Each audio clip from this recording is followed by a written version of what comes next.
સુરતથી ફક્ત 30 કિલોમીટરના અંતરે એક એવી જગ્યા આવેલી છે જ્યાં તાપીના કિનારે એવું મસ્ત મંદિર છે જ્યાં જોઈને તમારું અરમાન ખુશ થઈ જશે, તમારું દિલ ખુશ થઈ જશે. ત્યાં જઈને તમને એટલી બધી મજા આવશે. ખાસ કરીને તમારા બાળકો અને તમારા મમ્મી પપ્પાને લઈને જરૂર જજો.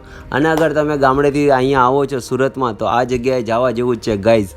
અગર તમે અહીંયા નહીં ગયા તો તમે સુરતમાં ક્યાંય નહીં ગયા. અહીંયા આવેલી છે શંકર ભગવાનની 62 ફૂટની એટલી મોટી મૂર્તિ જે તમે આખા ગુજરાતમાં ક્યાંય નહીં જોઈ હશે. તમે સુરતની બહારથી આવ્યા છો ને સુરતમાં તમે એક દિવસની પિકનિક કરવા માંગો છો તો અહીંયા જરૂર ને જરૂર આવજો ગાઈઝ. અહીંયા તમે આવશો તો તમારી સવારથી લઈને સાંજ ક્યારે પડી જશે તમને ખુદને નહીં ખબર પડે.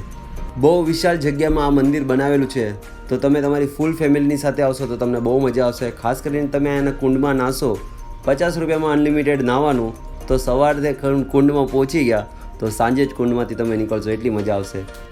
બપોરના કાળા તડકામાં પણ તમને ઠંડી લાગશે કેમ કે તાપી નદીનું પાણી એટલું ઠંડુ અહીંયા આવે છે કે તમે વાત નહીં પૂછો. અને ખાસ કરીને અહીંનું પાણી એટલું બધું સાફ છે કે તમે નોર્મલ ક્યાંય ફાર્મ હાઉસમાં જશો તો ત્યાં પાણી ભરેલું રહે છે 15-15, 10-10 દિવસ સુધી, પણ અહીંયા પાણી તમારે વહેતું રહે છે, રહેતું નથી, વહેતું રહે છે. તો તમે જરા પણ ચિંતા કરશો નહીં. ગમે એટલી પબ્લિક આવો પાણી સાફ જ હોય છે હંમેશા, કેમ કે નદીમાંથી પાણી આવે છે અને ચોખ્ખું પાણી આવે છે, વહેતું રહે છે પાણી. વહેતા પાણીમાં તમે નાવ છો. ફૂલ વિડીયો મેં યુટ્યુબ પર ઓલરેડી અપલોડ કર્યો છે, જેને જોઈ શકો છો. મારી ચેનલ નામ છે વિજુ બોમ્બે. ઓલરેડી ચેનલમાં વિડીયો અપલોડ છે, જેને જોઈ લેજો. Galteshwar Mahadev blog. Thank you so much અહીંયા સુધી વિડીયો જોવા માટે. હર હર મહાદેવ.